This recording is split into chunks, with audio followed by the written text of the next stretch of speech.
नमस्कार दोस्तों, स्वागत है आपका बीपीएस क्लासेस में। मैं बीपी सैनी आपका स्वागत करता हूं। हम आज ये पहला लेक्चर ले रहे हैं एंटोमोलॉजी का।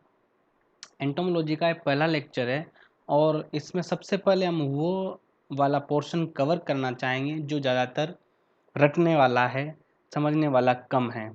तो सबसे पहले मुझे सब पूरा सिलेबस देखा तो उसमें एक ही टॉपिक ऐसा मिला कि ज़्यादातर इसमें एक्सप्लेनेशन का कुछ नहीं है, केवल रटने वाला है। इसको हम जल्दी जल्दी ख़त्म करते हैं। इस टॉपिक का नाम है अपने पास की classification of insecticide and their mode of actions. तो हम यहाँ पर पूरा क्लासिफिकेशन पढ़ेंगे और एक या दो लेक्चर में ये वाला टॉपिक अपना ख़त्म हो जाएगा। ठीक है, तो जब इंसेक्टिसाइड पढ़ रहे हैं तो सबसे पहले हम उसके एक्ट की बात करते हैं, जिसको बोलते हैं इंसेक्टिसाइड एक्ट। Insecticide act 1968। तो इसकी कहानी थोड़ी सी देख लीजिए आप।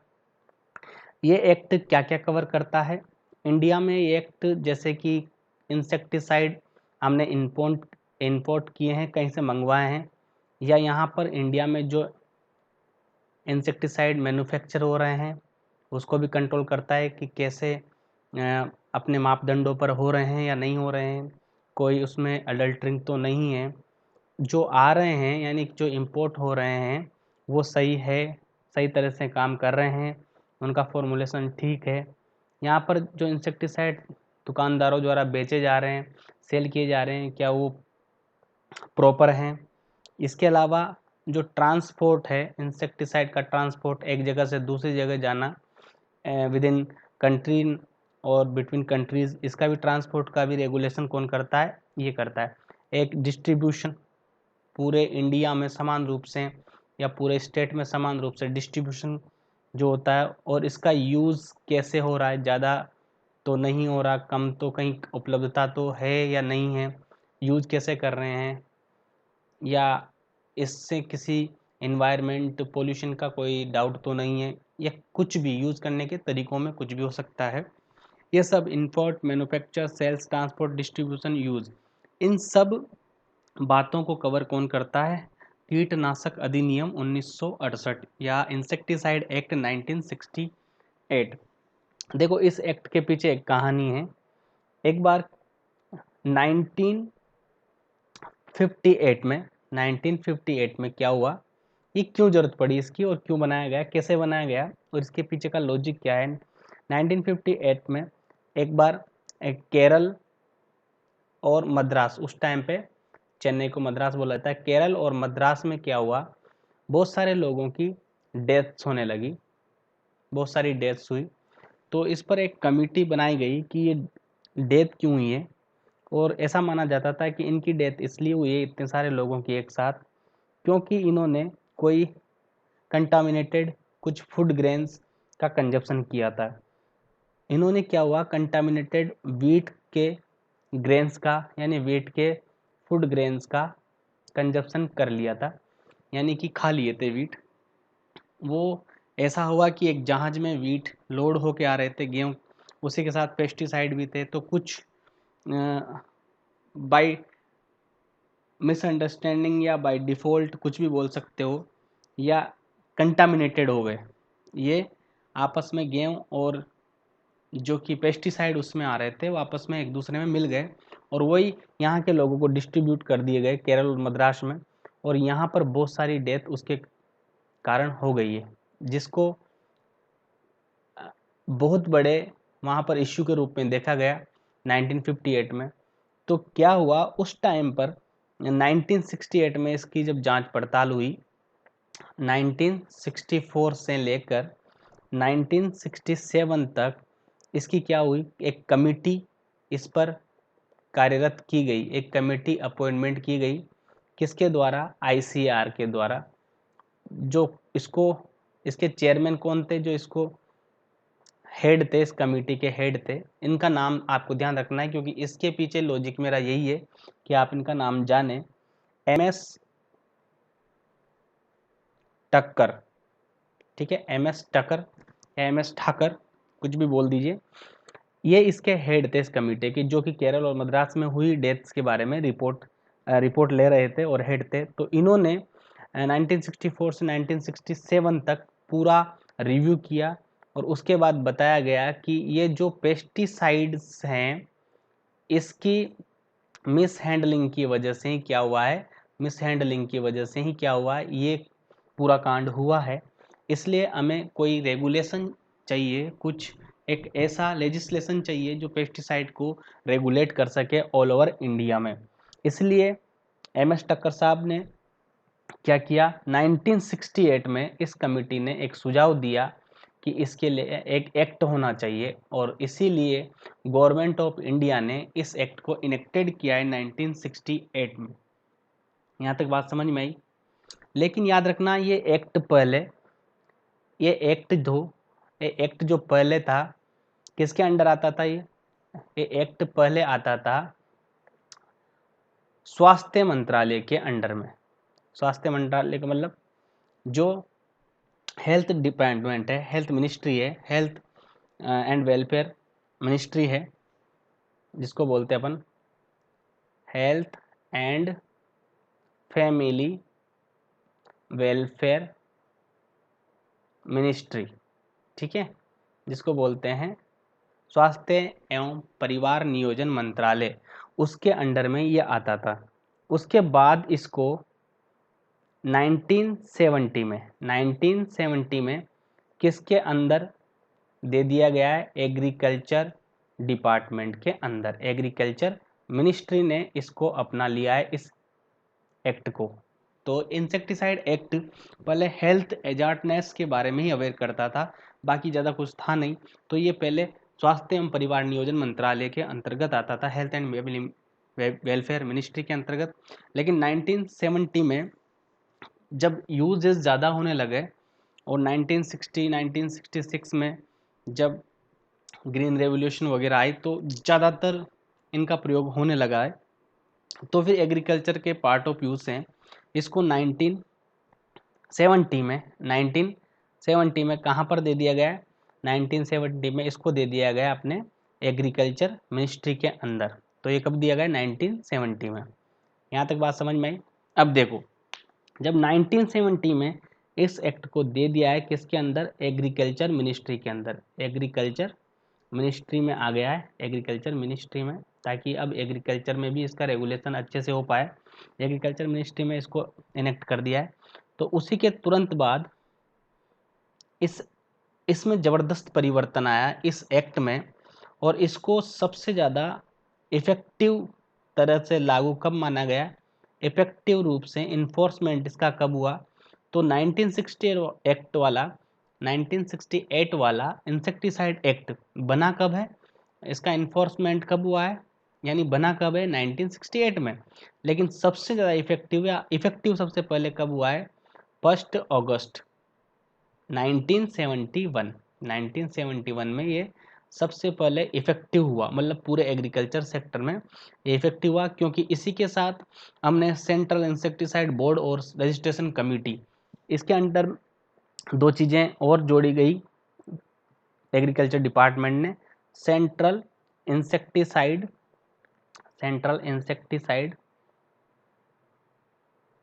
बोर्ड, ये नाम सुना होगा आपने, सेंट्रल इंसेक्टिसाइड बोर्ड, और एक जोड़ी गई रेगुलेशन या रजिस्ट्रेशन कमेटी, एक जोड़ी गई रजिस्ट्रेशन कमेटी, इसमें ऐड कर दी गई। इसका काम होता है रजिस्ट्रेशन कमेटी का केवल इंसेक्टिसाइड जो नए नए बन रहे हैं उनका रजिस्ट्रेशन करना, और सेंट्रल इंसेक्टिसाइड बोर्ड का काम होता है कि रेगुलेशन करना। किसको रेगुलेशन करना, इस एक्ट को रेगुलेट करवाना। तो रेगुलेशन का काम सेंट्रल इंसेक्टिसाइड बोर्ड का है, और रजिस्ट्रेशन कमेटी का काम क्या हुआ, केवल इंसेक्टिसाइड का रजिस्ट्रेशन करना, इसका काम हुआ। यहाँ तक बात समझ में आई। तो एक कहानी इसके साथ जुड़ी थी जो मैंने बता दी, इसमें 3-4 बातें आपको याद रखनी है। 1970 में इस एक्ट को health and family welfare department से ट्रांसफ़र करके किसको दे दिया गया है, एग्रीकल्चर मिनिस्ट्री को दे दिया गया है। और इसके अंदर जैसे ही एग्रीकल्चर मिनिस्ट्री को दिया है, यहाँ पर दो चीज़ें, central insecticide board and registration committee की गठन कर दिया, और इसको बेस्ट इन्फोर्समेंट इसका कब हुआ, 1 अगस्त 1971 को। इसके पीछे की कहानी मैंने आपको पहले समझा दी है। अब हम यहाँ पर केवल किस आगे बात करेंगे, ये केवल मैंने इसलिए बताया आपको कि आपको थोड़ा सा ये ध्यान में रहे कि इंसेक्टिसाइड एक क्या होता है। इंसेक्टिसाइड का मतलब आप जानते हैं, इंसेक्ट का मतलब कट इनटू सेक्ट, अतः भागों में बटा हुआ। इंसेक्ट किसको बोलते हैं, जो अलग अलग खंडों में बटा होता है, इंसेक्ट बोलते हैं। इसके अलावा साइडो का एक मीनिंग है, साइडो उसका मतलब होता है टू किल, यानी मारने वाला, इंसेक्ट को मारने वाला, इसलिए फुल फॉर्म है इसके इंसेक्टिसाइड, यानी इंसेक्ट को मारने वाला। ऐसे सब्सटेंस जो इंसेक्ट को मारते हैं उनको बोलते हैं हम इंसेक्टिसाइड। अब इनका क्लासिफिकेशन हम देखते हैं, क्लासिफिकेशन हम देखेंगे किसका, इंसेक्टिसाइड का क्लासिफिकेशन। ठीक है, तो क्लासिफिकेशन किस नेचर पे देखेंगे, केमिकल नेचर, केमिकल नेचर पर इसका क्लासिफिकेशन देखेंगे, कौन कौन से केमिकल इसमें ऐड है। तो एक केमिकल क्लासिफिकेशन इसका देखते हैं हम, तो इसमें 4 प्रकार के इंसेक्टिसाइड होते हैं। Inorganic insecticide, inorganic insecticide. दूसरा नंबर है अपना ऑर्गेनिक, आधे बच्चे जानते नहीं होंगे ऑर्गेनिक और इनऑर्गेनिक में क्या अंतर है। ठीक है, तो याद रखना, इनऑर्गेनिक जिनका सेंट्रल एटम यानी मुख्य तत्व कार्बन नहीं होकर कोई दूसरा होता है, उनको इनऑर्गेनिक बोलते हैं।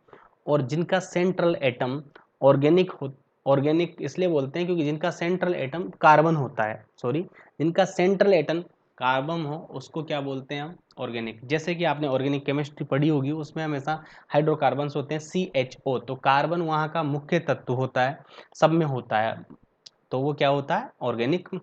और इनऑर्गेनिक जिसमें फॉस्फोरस सल्फर ये मेन तत्व हो और कार्बन के अलावा, तो वो हो जाते हैं इनऑर्गेनिक। तो दोनों में बेसिक अंतर याद रखना, ऑर्गेनिक इनऑर्गेनिक। और तीसरा टाइप यहाँ पर रहेगा अपना सिंथेटिक ऑर्गेनिक। सिंथेटिक ऑर्गेनिक मतलब ऑर्गेनिक वाले को ही क्या कर दिया, यहाँ पर कुछ ऐड कर दिया गया है, उसके डेरिवेटिव ले लिए गए हैं। ठीक है, तो उसको सिंथेटिक। और एक है अपने पास मिसलेनियस। मिसलेनियस क्या होता है सर, ये होता है अदर्स में आ जाएंगे, जिनका क्लासिफिकेशन केमिकल रूप से अलग अलग टाइप का क्लासिफिकेशन है। जैसे कोई डेरिवेटिव से किसी में कुछ ऐड करके बनाया, कोई कहीं से निकाला हुआ है, तो वो सब मिसलेनियस यानी कि बहुत ही कम है, ज़्यादातर नहीं है। और जो अन्य वाले में इसको रख दिया गया है। अब सबसे पहले हम पढ़ेंगे कौन सा वाला, इनऑर्गेनिक वाला। ध्यान से पढ़ना, एक बार में ही इस लेक्चर को ख़त्म करना और इसको लिख लेना। बहुत अच्छी अच्छी बातें बताऊंगा मैं आपको, ताकि आपको ध्यान रहे, कुछ चीज़ें समझ में आए। तो याद रखना, अब पहला वाला अपने पास है इनऑर्गेनिक। क्या है, इनऑर्गेनिक इंसेक्टिसाइड। इनऑर्गेनिक इंसेक्टिसाइड अपने पास है। कोई दिक्कत हो तो आप कमेंट करके मुझे ज़रूर बता देना।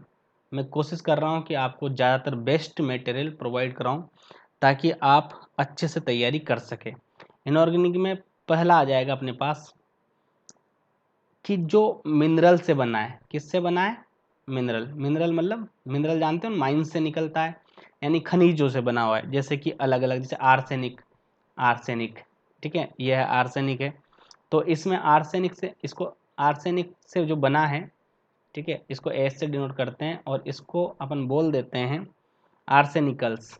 ठीक है, आर्सेनिकल्स को बोल देते हैं आर्सेनिकल्स। अब आर्सेनिकल्स में क्या क्या आएगा, आर्सेनिकल्स में देखो, आपने बहुत ही फेमस एक तत्व सुना होगा, लेड, जिसको पीवी बोलते हैं, लेड आर्सेनेट। ये एक क्या हो गया, ये भी एक इंसेक्टिसाइड है, जो किससे बना है, लेड आर्सेनेट। इसमें पीबी और जुड़ गया है, पीबी भी इनऑर्गेनिक है और आर्सेनिक भी इनऑर्गेनिक है। तो मिनरल से प्राप्त होने वाले इनऑर्गेनिक में सबसे पहला है आर्सेनिकल्स, उसमें लेड आर्सेनेट है, जो ज़्यादातर यूज होता है किसके लिए, ज़्यादातर यूज होता है बीटल्स के लिए। बीटल्स आप जानते होंगे, बीटल्स एंड वीविल्स ये कोलेप्टोरा के हैं, छोटे छोटे इंसेक्ट होते हैं, इनकी साइज छोटी होती है बीटल्स की, और बॉडी थोड़ी हार्ड होती है। ठीक है, बॉडी हार्ड होती है और साइज स्मॉल होती है। एक तो लेड आर्सेनेट को यूज कर सकते हैं किसमें, बीटल्स में। उसके अलावा इनको उन कीटों को मारने के लिए यूज कर सकते हैं जिनमें माउथ पार्ट कैसे हैं, माउथ पार्ट्स जिनमें कैसे हैं, जिनमें माउथ पार्ट चेविंग टाइप के हैं, चेविंग टाइप के हैं, चेविंग टाइप के माउथ पार्ट है, या बाइटिंग टाइप के। चेविंग और बाइटिंग टाइप एक साथ ही रहते हैं ज़्यादातर। तो चेविंग या बाइटिंग टाइप के माउथ पार्ट्स में पाए जाते हैं, उनको यूज कर सकते हैं, क्योंकि ये क्या है, स्टोमक है, स्टोमक में खाने पर अंदर जाते ही क्या होता है, इनका असर स्टार्ट होता है। तो पहला वाला अपने पास हो गया मिनरल से निकलने वाला आर्सेनिकल्स, इसको मैं रब कर देता हूँ, याद रखना इसमें लेड आर्सेनेट है, ठीक है। इसका दूसरा एग्जाम्पल क्या हो सकता है, दूसरा एग्जाम्पल इसमें होगा कैल्शियम आर्सेनेट, दूसरा एग्जाम्पल याद रखना calcium arsenate, calcium arsenate. Writing में ध्यान मत देना, आप भावनाओं को समझो, ठीक है, राइटिंग बिगड़ सकती है। कैल्शियम आर्सेनेट, ये भी एक स्टोमक पॉइजन है, क्योंकि ये भी, लेकिन इसका याद रखना कैल्शियम आर्सेनेट का, ये लीप ईटिंग इंसेक्ट के लिए यूज होगा, लीप ईटिंग इंसेक्ट। अब देखो इस पूरे पोर्शन में बहुत सारी चीज़ें आपके आएगी कि ये इंसेक्ट वो इंसेक्ट जिसके माउथ पार्ट ऐसे हैं, तो आप केवल रफली थोरली याद रख लो, इसको ज़्यादा लोड लेने की जरूरत नहीं, क्योंकि आप जब एंटोमोलॉजी में पूरे पढ़ोगे तो लगभग आपको आइडिया हो जाएगा कि कहाँ से क्या आ रहा है, ठीक है। और चीज़ें भी याद होगी, ऐसा नहीं कि एक बार पढ़ते आपको सब कुछ क्लियर हो गया, ऐसा नहीं होता, धीरे धीरे आप पढ़ोगे, बार बार पढ़ोगे, बार बार वीडियो लेक्चर देखोगे, हो जाएगा। तो इसमें दोनों में इनऑर्गेनिक इंसेक्टिसाइड जो पहला टॉपिक है अपना, उसका पहला जो कि ऐसे इनऑर्गेनिक इंसेक्टिसाइड जो मिनरल से बने होते हैं, जैसे कैल्शियम या लेड, तो arsenate, calcium arsenate, lead arsenate, इन दोनों के बारे में मैंने बता दिया कि ये चबाने जो कैल्शियम आर्सेनेट होता है वो लीफ ईटिंग इंसेक्ट में होता है, leaf miner, plant hopper, leaf hopper, इनके लिए काम आता है। इसके अलावा दूसरा है लेड आर्सेनेट, ये आता है बेसिकली बीटल्स के लिए काम, या फिर ऐसे जिनके माउथ पार्ट कैसे हैं चेविंग टाइप के हों, उनके लिए काम आता है, ठीक है। अब दूसरा वाला देखो, ये तो मिनरल ओरिजिन हो गया, ये तो मिनरल ओरिजिन में दो हो गए। अब अपना पास दूसरा वाला कौन सा है, फ्लोरीन कंपाउंड है, फ्लोरीन कंपाउंड, फ्लोरीन, इसमें फ्लोरीन होगी, फ्लोरीन कंपाउंड है। इसका याद रखना एक है इसमें sodium fluoride, sodium fluoride, sodium fluoride है एक इंसेक्टिसाइड। इसको हम किसके रूप में यूज करते हैं, बेट्स के रूप में, बेट्स मतलब जिससे चूहों को मारने के लिए बनाया जाता है, पकड़ने के लिए जाल बनाया जाता है, जाल में फंसाना, ठीक है, जाल में फंसाना। तो चूहों के लिए हम क्या रखते हैं, कुछ पाउडर होता है जिंक फोस्फाइड का, उसको हम किस में मिला देते हैं, आटे में मिला देते हैं और रख देते हैं, तो उसको बेट बोलते हैं, फंसाना, जाल में फंसाना, उसको बेट। तो सोडियम फ्लोराइड को भी हम बेट्स में यूज करते हैं, किसके लिए, जो कि हाउस होल्ड पेस्ट होते हैं, हाउस होल्ड पेस्ट होते हैं, जैसे चूहे हो गए, कॉकरोच हो गए, ये सब क्या है, हाउस होल्ड पेस्ट हैं। और जो चबा चबा कर खाते हैं, जैसे चेविंग और बाइटिंग टाइप तो किस में रहते हैं, चेविंग और बाइटिंग टाइप कॉकरोच में भी रहते हैं, कॉकरोच हो गई, ठीक है। तो इन सब के लिए ज़्यादातर क्या यूज करते हैं, सोडियम फ्लोराइड का हम यूज कर सकते हैं, ज़्यादातर यूज नहीं कर सकते सोडियम फ्लोराइड का, करते नहीं क्योंकि दूसरे और अवेलेबल है अपने पास, इसलिए। अब देखो इसके साथ ही ये दूसरे नंबर का जो है अपने पास कि फ्लोरीन वाले, उसमें से हमने ये फिनिश कर लिया दूसरे नंबर का। अब तीसरे नंबर पे अपने पास है सल्फर, हम सल्फर को भी एज इंसेक्टिसाइड यूज कर सकते हैं इनऑर्गेनिक में, ठीक है, सल्फर को भी यूज कर सकते हैं। इसके अलावा अगर एग्जाम्पल चौथा लेना चाहो आप, तो जिंक फोस्फाइड को भी आप यूज कर सकते हैं। सल्फर को कैसे यूज करेंगे, ये एलिमेंटल सल्फर है, सल्फर का पाउडर है, ये किस रूप में यूज हो जाता है, एक्रेसाइडल में, एक्रेसाइडल होता है ये, यानी एक्रेसाइडल का मतलब होता है कि एरेक्निडा जो कि होते हैं माइट्स होते हैं, उनको जो गाय भैंसों के चिपके रहते हैं थनों के, वहाँ पे माइट्स छोटे छोटे, उनको मारने में इसका यूज होता है एक्रेसाइड के रूप में, ठीक है। और इसके अलावा इसको फंजीसाइड के रूप में भी यूज करते हैं, फंजीसाइड के रूप में, प्लांट पे तो पढ़ेंगे हम, तो देखेंगे कि सल्फर का फंजीसाइड का असर बहुत ही ज़्यादा होता है, सल्फर को पाउडर मिल्ड्यू, डाउनी मिल्ड्यू, ऐसे इन चीज़ों में ज़्यादा यूज करते हैं, ठीक है, सल्फर को। तो याद रखना फंजीसाइड और एक्रेसाइड के रूप में सल्फर यूज हो सकती है। जिंक फोस्फाइड के रूप में अपने पास जिंक फोस्फेट के रूप में एक पास बहुत अच्छा अपने पास क्या है, एक रोडेंटिसाइड है, क्या है, रोडेंटिसाइड। यहाँ पर ये भी सब इंसेक्टिसाइड में तो नहीं बोल सकते, पेस्टिसाइड में बोलते हैं इनको, लेकिन इंसेक्टिसाइड में इसको गिना गया है क्योंकि इंसेक्ट पे भी यूज होता है। रोडेंटिसाइड में यहाँ पर कुतर के खाने वाले जीवों में आ सकते हैं, जिसमें अलग अलग प्रकार के चूहे हैं, माउस है, रेट्स हैं, ठीक है, रेट्स हैं बेसिकली, तो रेट्स को मारने के लिए इसको यूज करते हैं, जो कि हाउस होल्ड पेस्ट है, या फिर गोडाउन में जो फूड ग्रेन के स्टोरेज के लिए गोडाउन होते हैं वहाँ पर इसको जिंक फॉस्फाइड को काम ले सकते हैं। फोस्फिन गैस भी निकलती है इसमें, फोस्फिन को भी काम ले सकते हैं। तो ये सब कैसे हो गए हैं? ये सब sulphur, zinc, fluorine, arsenic, lead, calcium, ये सब क्या है? इनऑर्गेनिक है, इनका कोई भी सेंटर एटम क्या नहीं है, कार्बन नहीं है। तो इसमें आपको ज़्यादातर ऐसे याद करो तो ठीक है कि मिनरल ओरिजिन कौन सा है, फ्लोरीन कहाँ, फ्लोरीन ओरिजिन है, सल्फर ओरिजिन, जिंक फॉस्फेट, ऐसे याद करने की जरूरत नहीं है। आप एक बार ही एग्जाम्पल याद रखो कि ऐसा भी होता है और ये क्या क्या यूज होते हैं, ठीक है। जिंक फॉस्फेट, फॉस्फाइड आप बार बार पढ़ोगे पता चल जाएगा कि जिंक फॉस्फाइड क्या है, रोडेंटिसाइड है। जिंक फॉस्फाइड रोडेंटिसाइड है। सल्फर क्या है, एक्रिसाइडल है। कभी कभी डायरेक्ट पूछ लेते हैं क्वेश्चन की निम्न में से ये तत्व किस काम आता है, तो फंजीसाइड के भी आता है, एग्रीसाइड के भी आता है, एक्रिसाइड में आता है। एक्रिसाइड का मतलब होता है माइट, माइटिसाइड नहीं बोलते हैं उनको, एक्रिसाइड ही बोलते हैं, ठीक है। अब ये इनऑर्गेनिक टाइप के अपना पहला खत्म हो गया है।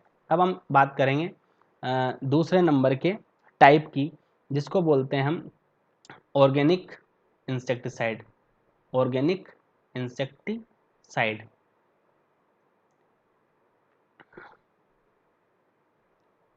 ठीक है बच्चों, अगर कोई चीज़ दिक्कत कर रही हो तो बता जरूर देना, ठीक है।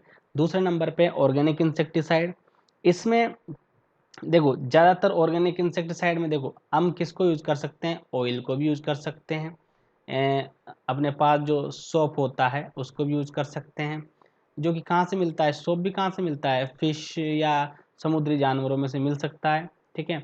और केमिकली भी बना सकते हैं। ऑयल जो पेड़ों में मिल सकता है, किसी भी प्रकार के एक्सट्रैक्ट या ऑयल सीड से मिल सकता है। तो इससे क्या होता है, ऑयल या सोप ऐसे डालने से ज़्यादातर ऑर्चार्ड में काम आता है, यानी कि ज़्यादातर किस में काम आता है, ऑर्चार्ड वाले पेस्ट में काम आता है ये। और इनको क्या करते हैं हम, देखो जैसे किसी पे ऑयल या सोप का घोल डाल दिया तो वो किससे मर जाएगा, एस्पाइशिया से, एक्सपाइशिया से वो मर जाएगा, यानी कि उसमें शोषण रुक जाता है, शोषण रुक जाता है किससे, ऑयल डालने से इंसेक्ट पर, क्योंकि एस्पाइशिया से मर जाएगा। एक श्वास नहीं आना, ऑक्सीजन नहीं आने को क्या बोलते हैं, एक्सपाइशिया बोलते हैं। देखो शोषण रुक जाता है क्योंकि इसके जो स्पाइरेकल्स होते हैं, स्पाइरिकल्स में ब्लॉक हो जाते हैं, स्पाइरिकल ब्लॉक हो जाते हैं, और इंसेक्ट किससे सांस लेता है, ये श्वसन छिद्र बोलते हैं इनको, क्या बोलते हैं, श्वसन छिद्र स्पाइरिकल को। जब हम एनाटॉमी या फिजियोलॉजी पढ़ेंगे तो बताऊंगा मैं आपको कि इंसेक्ट में क्या क्या पार्ट होते हैं। श्वसन छिद्र साइड में होते हैं, थोरेक्स के और एब्डोमेन के पार्ट्स में 10 जोड़ी श्वसन छिद्र होते हैं, 10 पेयर्स ऑफ स्पाइरिकल्स, जो कि ट्रेकियल सिस्टम बनाते हैं, जहाँ से इंसेक्ट कभी भी, इंसेक्ट मुंह से त्वचा से सांस नहीं लेता है, कहाँ से लेता है, स्पाइरिकल के थ्रू लेता है। और डायरेक्ट ब्लड में क्या मिलती है, ऑक्सीजन मिलती है, क्योंकि ऑक्सीजन डायरेक्ट ब्लड में जाती है, इसके कोई भी रेस्पिरेटरी सिस्टम नहीं पाया जाता है, केवल क्या पाया जाता है, ट्रेकियल सिस्टम। तो श्वसन छिद्र में क्या हो जाएगा, ब्लॉक हो जाएगा ये डालने से, तो ये क्या होगा, ये मर जाएगा, इंसेक्ट यहाँ पर खत्म हो जाएगा। तो ऑयल या सोप को हम यूज कर सकते हैं एज अ इंसेक्टिसाइड, और ये किस में गिना जाएगा, ये आएगा अपने पास ऑर्गेनिक इंसेक्टिसाइड में। दूसरा अपने पास है नेरिस्टॉक्सिन, ये आपने सुना होगा, नेरिस्टॉक्सिन सुना होगा, नेरिस्टॉक्सिन। देखो नेरिस्टॉक्सिन के बारे में आपको बता दूं, नेरिस जो है एक, आपने एनिलिडा पढ़ा होगा, एनिलिडा, एनिलिडा क्लासिफिकेशन में आपने पढ़ा होगा, जिसमें क्या आता है, केंचुआ भी आता है, जो एग्रीकल्चर में इंपॉर्टेंट है, पढ़ते हैं वहाँ पर। तो याद रखना एनिलिडा पढ़ा होगा, वहाँ पे नेरिस भी पढ़ा होगा, जो कि पोलिकीटा में आता है, और अपना एनिलिड किस में आता है, ओलिगोकीटा में। तो नेरिस एक क्या है, ये समुद्री समुद्री एनिलिडा है, मराइन एनिलिड है, समुद्री एनिलिडा है। उसमें से एक टॉक्सिन पाया जाता है जिसको बोलते हैं नेरिस टॉक्सिन, और एक कैसा होता है, नर्व वाला, यानी तंत्रिका विष होता है, क्या बोलते हैं इसको, तंत्रिका विष बोला जाता है, तंत्रिका विष, याद रखना। इसको भी एज अ इंसेक्टिसाइड हम यूज कर सकते हैं। इसका एक फेमस एग्जाम्पल है जो आपको हमेशा याद रखना है, बहुत ही ज़्यादा फेमस एग्जाम्पल है, इसको मैं यहाँ से ब्लैक पेन से लिखता हूँ, ये याद रखना, कारटाप हाइड्रोक्लोराइड, ये आपने सुना होगा, कारटाप हाइड्रोक्लोराइड, हाइड्रोक्लोराइड, ये एक इसका एग्जाम्पल है नेरिस टॉक्सिन का, ठीक है। और इसको यूज कहाँ करते हैं कार्टापेना, ये यूज होता है राइस स्टेम बोरर के खिलाफ, राइस स्टेम बोरर के अगेंस्ट इसको यूज करते हैं। इसके अलावा इसको यूज करते हैं डीबीएम के अगेंस्ट भी। डीबीएम मतलब डायमंड बेक मोथ, मोथ मतलब लेपिडोप्टेरा में आएगा, ठीक है। पंखी कीट होता है, पंख वाला कीट, डायमंड की शेप में बना होता है, इसके ऊपर चिन्ह, इसके पंखों पर जब बैठता है तो बैक साइड पे डायमंड का चिन्ह होता है, डायमंड बैकमोथ। इसका नाम पुलुटेला जाइलोस्टेला है। और ये किसका फेमस कीट है, ये सबसे ज़्यादा याद रखना, ये मोनोफेगस इंसेक्ट है, क्रूसीफेरी फैमिली पर ही पाया जाता है, क्रूसीफेरी पर ही सबसे ज़्यादा पाया जाता है। गोभी का पेस्ट है, ठीक है, क्रूसीफर्स का पेस्ट है, सरसों का, गोभी का, इसका ये पेस्ट होता है बेसिकली। तो याद रखना डायमंड बैकमोथ। और राइस स्टेम बोरर के लिए जो कार्टेप हाइड्रोक्लोराइड यूज करते हैं हम, तो ये किसके लिए, राइस स्टेम बोरर और डीबीएम के लिए करते हैं। और ये कहाँ से प्राप्त होता है, इसको बोलते हैं नेरिस टॉक्सिन। और ये प्राप्त होता है एक समुद्री जानवर एनिलिडा से, यानी एनिमल ओरिजिन है, ये याद रखना मोस्ट इंपॉर्टेंट है, आपको काम आएगा। अब इसी के साथ हम ऑर्गेनिक इंसेक्टिसाइड में तीसरा ग्रुप लेके चलें, तीसरा ग्रुप लेके चलें तो हम जा सकते हैं किसके पास, प्लांट के पास। तो बोटनिकल्स जो होते हैं यानी प्लांट से उत्पन्न होने वाले इंसेक्टिसाइड, प्लांट से इंसेक्टिसाइड जो उत्पन्न होते हैं, कि प्लांट से कौन से इंसेक्टिसाइड उत्पन्न होंगे, तो इसमें पहला आ जाएगा अपने पास पायरेथ्रम, इसमें पहला आ जाएगा अपने पास पायरेथ्रम, जो कि कहाँ से होते हैं, प्लांट ओरिजिन है। ये कैसे हैं, प्लांट ओरिजिन से हैं। तो पहला इसमें आ जाएगा पायरेथ्रम, पायरेथ्रम, पायरेथ्रम जिसको बोलते हैं। और ये क्या है, तीसरे नंबर पे आएगा, ठीक है, तीसरे पे। पहले पे हो गया अपने पास ऑयलियस सोप, दूसरे पे हो गया अपने पास एनिमल ओरिजिन, और अब कहाँ से आ गया तीसरा नंबर, प्लांट से, जो कि प्लांट से हमें ऑर्गेनिक मिलेंगे, उसके बारे में बात कर रहे हैं, पायरेथ्रम, ठीक है। अब पायरेथ्रम एक क्या चीज़ है, पायरेथ्रम याद रखना, पायरेथ्रम जो होता है एक फ्लावर प्लांट है, जिसका नाम आप सबने सुना होगा क्राइसेंथीमम, क्राइसेंथीमम, जिसको हिंदी में क्या बोलते हैं, गुलदाउदी, गुलदाउदी का प्लांट होता है। उसके रेड कलर के फ्लावर होते हैं, रेड फ्लावर होते हैं, देखे होंगे। वहाँ से ऑब्टेन करते हैं किसको, पायरेथ्रम को। एक अच्छे से फ्लावर में लगभग लगभग 4 मिलीग्राम, 4 मिलीग्राम पायरेथ्रम हमको मिलता है। एक अच्छे फ्लावर में, जो बड़ा सा फ्लावर है उसमें 4 मिलीग्राम हमको पायरेथ्रम मिलेगा, 4 मिलीग्राम के लगभग। और याद रखना पायरेथ्रम जो होते हैं, पायरेथ्रम होते हैं, उनमें एक खास बात यह है कि वो इंसेक्ट पर कौन सा इफेक्ट डालते हैं, knock down effect, knock down effect. Sir ये क्या चीज हो गई, ये रैपिडली, रैपिडली मतलब तुरंत डालते हो सब है रैपिडली, लेकिन ये रैपिडली डालते हैं यानी जल्दी से। देखो इंसेक्ट जो होता है, इंसेक्ट जैसे ही पायरेथ्रम जो कि कैसे होते हैं, इनके अंदर एब्जॉर्ब हुए या गए पायरेथ्रम, तो इंसेक्ट को क्या हो जाएगा, पैरालाइसिस, हाल्फ पैरालाइसिस, यानी कि लकवा मार जाएगा इंसेक्ट को, पार्शियल, आधे भाग में, ठीक है, आधा आधा या पूरा या आधे भाग में पार्शियल पैरालाइसिस हो जाएगा। और इसके बाद क्या होगा, ये इंसेक्ट धीरे धीरे मर जाएगा, पैरालाइसिस होने से उठ नहीं पाएगा। तो तुरंत पेड़ पे बैठा है तो पेड़ से डाउन हो जाएगा, नॉक डाउन तुरंत। जैसे जब हम कुश्ती करते हैं तो किसी को भी नॉक डाउन करते हैं, कि उसको उठा के चित कर दिया है, मतलब ये तुरंत चित कर देता है, किसको, इंसेक्ट को चित कर दिया, यानी उसको पटक दिया, मार दिया, तोड़ दिया, फोड़ दिया, उस इसको बोलते हैं नॉकडाउन इफेक्ट, ठीक है। तो पायरेथ्रम का बहुत ही अच्छा यूज करते हैं। इसके बाद फिर आगे सिंथेटिक पायरेथ्रोइड भी आए, जो 5th जनरेशन तक भी है। पायरेथ्रम जो होता है बोटनिकल्स है, और बोटेनिकल्स 1st 2nd जनरेशन में यूज होते हैं, लेकिन पायरेथ्रोइड्स जो होते हैं वो 4th, और सिंथेटिक पायरेथ्रोइड तो 5th जनरेशन के। लेटेस्ट कौन है, इसके ही डेरिवेटिव सबसे लेटेस्ट है, ये प्रथम पायरेथ्रम है, मतलब जो पहली बार यूज हुआ वो पायरेथ्रम की बात कर रहे हैं। इसके और भी डेरिवेटिव्स हैं, लेकिन अभी हम यहाँ पर केवल ऑर्गेनिक पढ़ रहे हैं। ऑर्गेनिक में भी सबसे पहले पढ़ रहे हैं पायरेथ्रम, और केवल सिंथेटिक पायरेथ्रोइड्स नहीं पढ़ रहे, केवल पायरेथ्रम पढ़ रहे हैं जो ओरिजिनल फॉर्म में है उसको। आगे इसके बारे में और डिटेल चर्चा करेंगे। ये बोटनी में यानी कि बोटेनिकल्स भी कहलाते हैं। ये प्लांट ओरिजिन से प्राप्त होने वाले, पहला हो गया अपने पास प्लांट ओरिजिन से प्राप्त होने वाला पायरेथ्रम।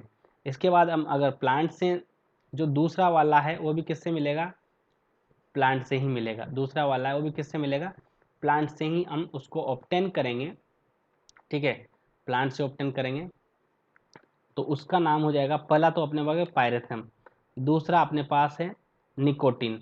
निकोटिन, निकोटिन आप जानते हो ये कहाँ से प्राप्त होगा, टोबैको की लीव से। टोबैको लीव से इसको हम ऑब्टेन करते हैं, निकोटिन को, टोबैको की लीव। इसमें जो निकोटिन हम यूज करेंगे इंसेक्टिसाइड के रूप में, तो 40% क्या होना चाहिए उसमें, निकोटिन होना ही चाहिए। 40% निकोटिन होना चाहिए, वरना वो काम नहीं करेगा सही से। और इस ये भी कैसा होता है, हम इसको फ्यूमिगेंट के रूप में भी काम कर सकते हैं। जैसे अगर हम नीम की पत्तियां, नीम में एजेडिरेक्टिन होता है, याद रखना, यहाँ से ध्यान रखना कि नीम जो होता है एजेडिरेक्टिन होता है, निकोटिन किस में होता है, टोबैको में। एग्रीकल्चर वाले जानते हैं अच्छे से। तो निकोटिन हमें टोबैको की लीव्स से प्राप्त होता है, बनता हालांकि जड़ों में। निकोटिन का सोर्स क्या होती है, रूट्स होती है, लेकिन ये बनकर कहाँ आ जाता है, ऊपर की साइड पत्तियों में आ जाता है। और इसको अगर हम इसको हम पाउडर फॉर्म में या लिक्विड फॉर्म में स्प्रे करेंगे तो कांटेक्ट भी, ये कांटेक्ट के, इंसेक्ट के कांटेक्ट में आएगा तब भी इंसेक्ट को मारेगा। यानी कि ये कैसा है, ये कांटेक्ट भी है, कांटेक्ट भी है। अगर इंसेक्ट इसको खा जाएगा तो भी ये क्या करेगा, इंसेक्ट को मारेगा, क्योंकि स्टोमक भी है। और इसका हम क्या करते हैं, फ्यूमिगेंट के रूप में यूज भी कर सकते हैं। ताकि फ्यूमिगेंट यूज कैसे करेंगे, जैसे यहाँ पर फ्यूमिगेंट, इसको जलाएंगे, तो जलाएंगे या फिर अपने आप ही क्या होगा, ये वोलेटाइल होता है, तो इसमें से क्या निकलता है, धुआं या हल्की सी वेपर निकलती है, वो कहाँ जाती है, स्पाइरिकल्स में। और उसको एस्पाइशिया या कि वायुरोधी से या फिर श्वसन नहीं आने से इंसेक्ट की मौत हो सकती है। तो इसका तीनों प्रकार से होता है, कॉन्टैक्ट, स्टोमक और फ्यूमिगेंट के रूप में निकोटिन का। इसके अलावा तीसरा जो अपने पास है, तीसरा अपने पास है, उसको हम बोलते हैं रोटेनॉन। रोटेनॉन, इसका नाम भी आपने सुना होगा, रोटेनॉन। पहला अपने पास पायरेथ्रम हो गया, पायरेथ्रम, पायरेथ्रम, दूसरा निकोटिन, तीसरा रोटेनॉन हो चुका है। रोटेनॉन कहाँ से प्राप्त होता है, अगर ये अपन बॉटनिकल्स पढ़ रहे हैं तो याद रखना ये बॉटनी के किसी प्लांट से प्राप्त होगा, डेरिस एक्लिप्टा। ये प्लांट आपको याद रखना है, डेरिस एक्लिप्टा, ठीक है। डेरिस एक्लिप्टा एक प्लांट है, तो उसकी रूट से हम क्या प्राप्त करेंगे, उसकी रूट से रोटेनॉन। देखो रोटेनॉन का याद करना, रोट यानी रूट, ऐसे याद कर लेना, रोटेनॉन ये रूट से प्राप्त होगा। डेरिस एक्लिप्टा, तो इसको, इसके जो प्रोडक्ट होते हैं उनको कभी कभी डेरिस के नाम से भी जानते हैं। और ये भी किसके लिए, ये भी अपने लीफ के ईटिंग, जो लीफ ईटिंग क्या होते हैं, इंसेक्ट होते हैं लीफ ईटिंग वाले, जैसे लीफ माइनर हो गया है, प्लांट होपर हो गया है, ठीक है, जो लीफ को खुरच खुरच के खाते हैं, उनके लिए ये भी उपयोगी है, ठीक है। इसके अलावा हम बात करें चौथे बोटनिकल्स की, या प्लांट से प्राप्त होने वाले चौथे प्रकार की, तो इसमें हम नीम ऑयल को ले सकते हैं, नीम ऑयल ऐड कर सकते हैं। इसके अलावा इसमें NSKE, ये आपको याद होगी फुल फॉर्म इसकी, तो अगर याद नहीं हो तो याद रखना, नीम सीड कर्नेल, कर्नेल का मतलब अंदर वाला पार्ट, और एक्सट्रैक्ट, एक्सट्रैक्ट्स, एक्सट्रैक्ट मतलब जो भी नीम के बीज के अंदर जो भी तेल निकलेगा उसको हम यूज किस में कर सकते हैं, इंसेक्टिसाइड के रूप में, वो भी जहरीला होता है, NSK या नीम ऑयल। नीम ऑयल से भी हम इंसेक्ट को मार सकते हैं, ठीक है।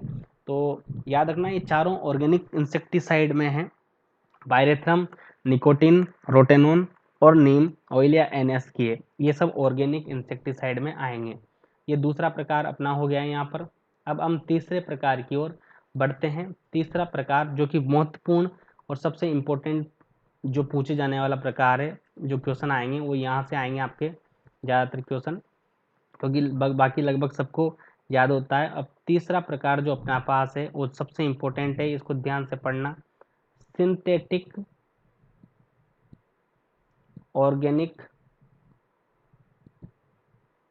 कंपाउंड या इंसेक्टिसाइड। इंसेक्टिसाइड कैसे हैं? सिंथेटिक ऑर्गेनिक, ऑर्गेनिक हमने पढ़ लिए, अब सिंथेटिक ऑर्गेनिक, इनमें क्या रहेगा? सिंथेटिक ऑर्गेनिक में CHO तो रहेगा ही सही, CHO रहेगा सिंथेटिक ऑर्गेनिक में, याद रखना CHO। सभी में क्या रहेगा? कार्बन, हाइड्रोजन, ऑक्सीजन, लेकिन इसके साथ कभी हेलाइड जुड़ जाएंगे, ठीक है, हेलाइड जुड़ जाएंगे, यानी कि Cl, Br, आयोडाइड, क्लोराइड, ये सब हेलाइड बोलते हैं इनको, या तो हेलाइड जुड़ जाएंगे या इसके साथ फोस्फोरिक एसिड जुड़ जाएगा, फोस्फोरस जुड़ जाएगा, ठीक है, या कुछ भी एक साथ जुड़कर इसको क्या बना देंगे? सिंथेटिक कर देंगे और CHO इसमें रहेगा। तो हम यहाँ पर सबसे पहले बात करते हैं, इनको समझ में आ गया होगा आपको लगभग एक क्यों सिंथेटिक बोला है ऑर्गेनिक वाले को, क्योंकि ये ऑर्गेनिक ही है, क्योंकि CHO इसमें यूज हो रहा है, लेकिन ये क्या है?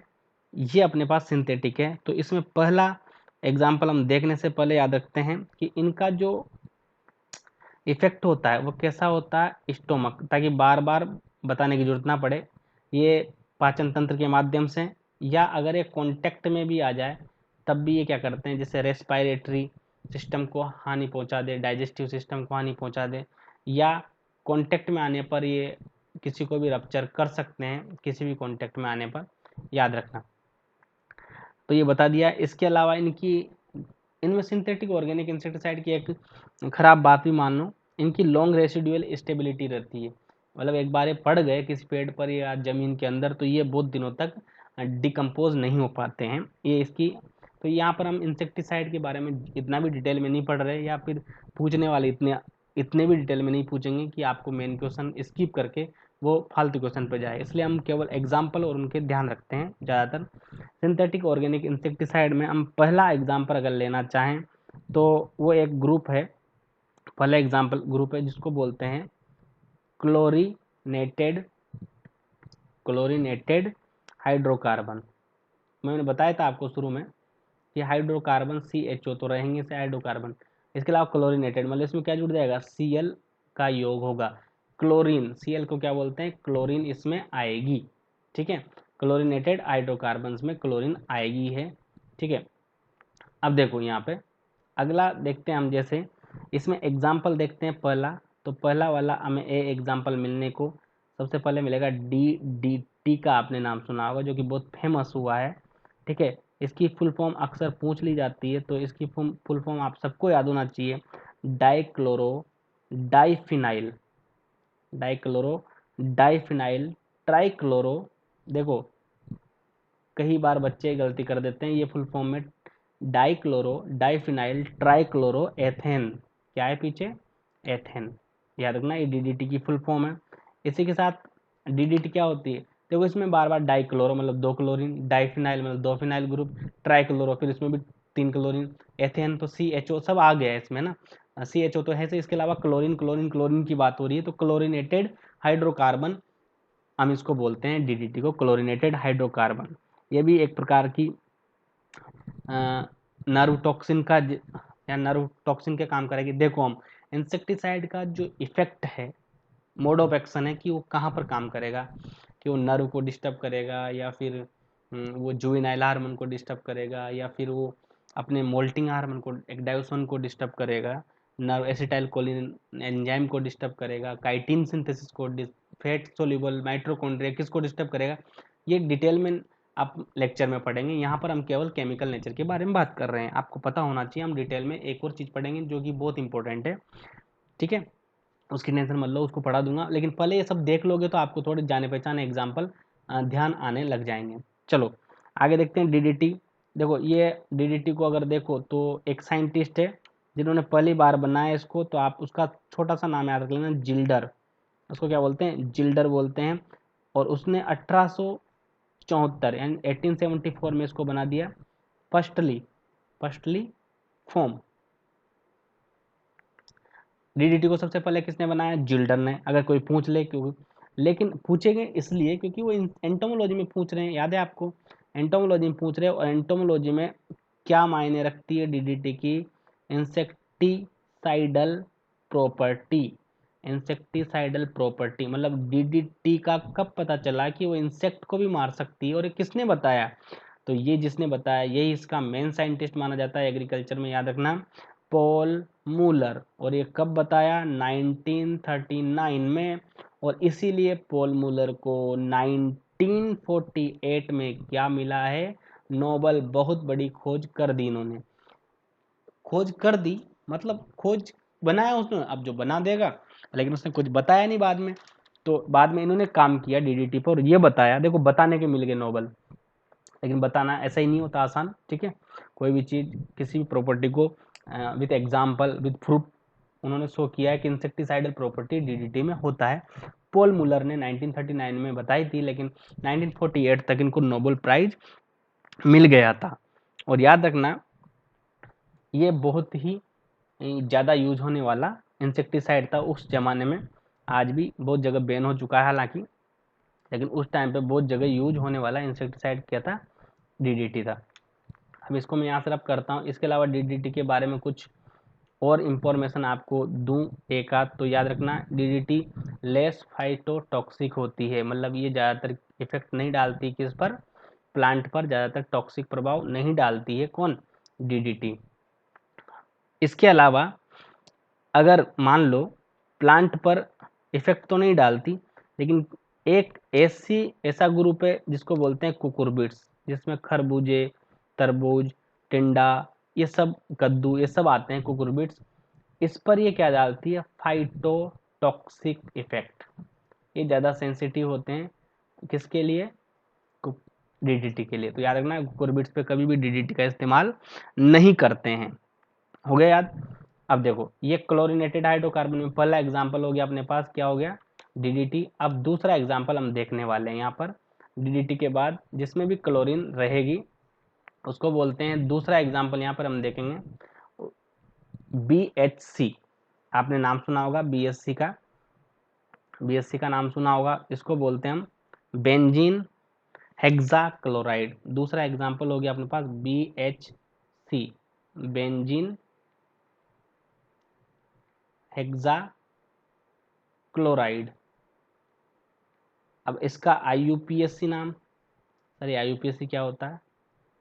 ये केमिस्ट्री की इंटरनेशनल यूनियन है अप्लाइड केमिस्ट्री की, ताकि IUPAC नाम अलग तरीके से दिए जाते हैं। बेंजीन हेक्साक्लोराइड इसका कॉमन नेम है। IUPAC नेम में बात करो तो 1 2 3 4 5, ठीक है। अब हेक्साक्लोराइड है मतलब 6 कार्बन इसमें है, बेंजीन के ऊपर फिर 6 कार्बन जुड़े हैं। बेंजीन की स्ट्रक्चर आप जानते हैं। इसके अलावा 1 2 3 4 5 6 कार्बन तक क्या है? 6 कार्बन तक हेक्सा, यानी हेक्सा मतलब 1 2 3 4 5 6 हेक्सा हो गया। इसके अलावा हेक्सा क्लोरो मतलब 6 क्लोरीन जुड़े हैं किस पर? साइक्लोहेक्सिन, क्योंकि 6 कार्बन का ही है तो हेक्सिन और साइक्लो, क्योंकि बेंजीन कैसे बनेगी? साइक्लिक स्ट्रक्चर में बनेगी, तो साइक्लो और 6 कार्बन इसलिए हेक्सिन, और डबल बॉन्ड भी बीच में फॉर्म है। बेंजीन की स्ट्रक्चर आपको पता होना चाहिए, ठीक है, केमिस्ट्री भी आ रही है इस बार तो। और देखो ऐसा होता है कि ये अपनी क्या हो गई, आपने कभी बेंजीन केमिस्ट्री पढ़ी हो कभी तो रखना, ये अपने पास, ये यहाँ पर डबल बॉन्ड, यहाँ पे डबल बॉन्ड और यहाँ पे डबल बॉन्ड, तो ये अपने पास एक कार्बन, दूसरा कार्बन, तीसरा कार्बन, चौथा कार्बन, पांचवा कार्बन, और यहाँ पर एक कोना है, कोना नहीं बना अपन से तो याद रखना ये छठा कार्बन। तो पहला, दूसरा, तीसरा, चौथा, पांचवा और छठा कार्बन, इस पर भी क्लोरीन, इस पर भी क्लोरीन, इस पर भी क्लोरीन, सब पे क्लोरीन है। 1 2, इसलिए बोला है इसको 1 2 3 4 5 6, 6 क्लोरीन क्या हो गए? साइक्लोहेक्सिन, और एक 6 कार्बन है। इसको हम किस नाम से भी ज़्यादातर जाना जाता है? इसको, इसके एक प्रोडक्ट का नाम है लिंडेन। क्या बोलते हैं? लिंडेन। और इसको बोलते हैं C6H6Cl6। इसका अगर फॉर्मूला देखा जाए 6,6H6Cl6, ट्रिपल छक्का, ठीक है, ट्रिपल छक्का, 3 बार 6,6,6C6H6Cl6। इसको बोलते हैं लिंडेन, या इसको बोलते हैं BHC, बेंजीन हेक्सा क्लोराइड। ये अपने पास हो गया क्लोरीनेटेड हाइड्रोकार्बन, ऐसे हाइड्रोकार्बन जो जिसमें क्लोरीन का इस्तेमाल हुआ है। यहाँ तक समझ में आ गया, ठीक है। अब देखो सिस्टेमिक ऑर्गेनिक इंसेक्टिसाइड में पहला प्रकार अपना खत्म हो गया। दूसरे प्रकार की बात हम करें तो वो आ जाएगा यहाँ पे साइक्लोडाइंस। इसमें दूसरा प्रकार आ जाएगा साइक्लोडाइंस का, दूसरा प्रकार यहाँ पर साइक्लोडाइंस का आ जाएगा।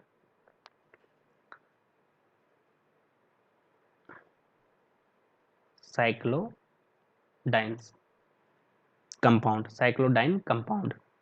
अब साइक्लोडाइन कंपाउंड क्या है? ये सिंथेटिक साइक्लिक हाइड्रोकार्बन है। देखो पहले तो बेंजीन वाले थे और उसमें क्लोरीन थे, लेकिन यहाँ पर ये क्या है? सिंथेटिक, मतलब ये बनाए गए हैं सिंथेटिक साइक्लिक, और ये चक्रिक है। साइक्लिक का मतलब देखो ज़्यादातर हाइड्रोकार्बन कैसे होते हैं ऑर्गेनिक केमिस्ट्री में, ज़्यादातर जैसे कि एल्कोहल, एसीटेट, एल्डिहाइड, कीटोन, ये सब साइक्लिक नहीं होते हैं। साइक्लिक अलग एरोमेटिक जो चलती है उसमें साइक्लिक कंपाउंड आते हैं, लेकिन सिंथेटिक साइक्लिक हाइड्रोकार्बन है, इनको बनाया गया है सिंथेटिक हाइड्रोकार्बन। हाइड्रोकार्बन CHO जिसमें हो उसको हाइड्रोकार्बन बोलते हैं। उसको अगर चक्रीय रूप से जोड़ दोगे चारों तरफ से और उनको बना दोगे तो उनको बोलते हैं साइक्लोडाइन, साइक्लोडाइन्स बोलते हैं, ठीक है। और ज़्यादातर ये किस रूप में काम करते हैं याद रखना? न्यूरोटॉक्सिन। किस रूप में? न्यूरोटॉक्सिन के रूप में ये काम करेंगे। ये अब न्यूरोटॉक्सिन के रूप में कैसे काम करेंगे, अभी तो मैं इतना बता देता हूँ कि ये न्यूरोट्रांसमीटर को थोड़ा डिस्टर्ब करते हैं, लेकिन कौन से वाले को कैसे, ये हम बाद में पढ़ेंगे, क्योंकि वो केमिकल नेचर जो हम मोड ऑफ एक्शन में पढ़ेंगे, चैप्टर पढ़ेंगे मोड ऑफ एक्शन वाला उसमें पूरा पढ़ेंगे। अभी तुम्हें केमिकल नेचर के बेस पे पढ़ा रहा हूँ। तो न्यूरोटॉक्सिन जो होते हैं याद रखना, ये किसी भी चैनल को, मसल्स को, न्यूरोट्रांसमीटर को डिस्टर्ब कर सकते हैं। न्यूरोट्रांसमीटर या न्यूरॉन्स के जो जो न्यूरॉन के जो मैकेनिज्म है उसमें जो एंजाइम यूज होते हैं उन एंजाइम को डिस्टर्ब कर सकते हैं। सोडियम, कैल्शियम और क्लोरीन, इनका बैलेंस यानी वपर सॉल्यूशन का बैलेंस बिगाड़ कर न्यूरॉन्स को डिस्टर्ब कर सकते हैं। कुछ भी हो, न्यूरोटॉक्सिन कुछ तो काम करेंगे जो कि नर्व सेल पर इफेक्ट जिसका पड़ेगा। इसमें बहुत सारे एग्जाम्पल हैं साइक्लोडाइन कंपाउंड में, लेकिन ज़्यादातर एग्जाम्पल है, लेकिन मैं आपको केवल इम्पोर्टेंट एग्जाम्पल बताऊंगा साइक्लोडाइन के। जैसे कि पहला है नाम बहुत फेमस, एल्ड्रिन, ठीक है। एल्ड्रिन है, ये बहुत ही जिद्दी वाला है। कैसा है? जिद्दी। और ये एक जगह पटक दो वहाँ पे रहेगा, ये आगे प्लांट में जाता नहीं है, मतलब नॉन सिस्टेमिक है। एल्ड्रिन को क्या बोल सकते हैं हम? Non systemic. सिस्टेमिक क्या होते हैं?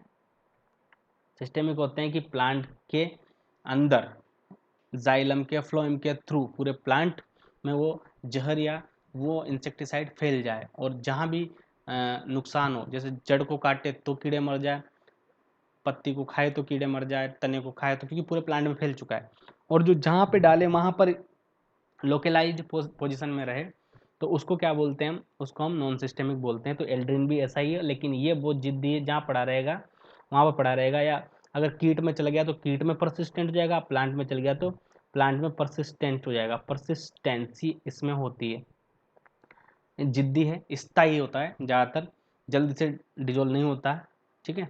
और इसको मतलब सॉल्यूशन बनाकर हम अगर इसकी इफेक्ट कम करना चाहे तो ऐसा नहीं हो सकता है, परसिस्टेंट नेचर का होता है, लगातार किससे भी जुड़े रहने को क्या बोलते हैं? परसिस्टेंसी। इसके अलावा एक और फेमस आपने सुना होगा, एंडोसल्फान। इसका नाम सबने सुना है, एग्रीकल्चर वालों ने और विदाउट एग्रीकल्चर वालों ने भी, क्योंकि एंडोसल्फान इसका, लेकिन तुम्हें ट्रेड नेम या दूसरा नाम भी याद रखना पड़ेगा आपको, थायोडेन। ये केमिकल नेम है थायोडान। इसको एंडोसल्फान के नाम से बहुत फेमस है। और याद रखना एक कॉन्टैक्ट पॉइजन था, अभी बैन हो चुका है कॉन्टैक्ट पॉइजन। मधुमक्खियों के लिए सेफेस्ट इंसेक्टिसाइड यही था, ठीक है, कॉन्टैक्ट पॉइजन है। और इसका क्या होता है? कॉन्टैक्ट पॉइजन है, लेकिन इसको हम फ्यूमिगेंट एक्शन के रूप में जानते हैं। जैसे मतलब इसकी भाप निकलती है, ये छिड़का तो भाप निकली, भाप स्पाइरेकल्स में गई, श्वसन छिद्रों में गई और उसको मार दिया।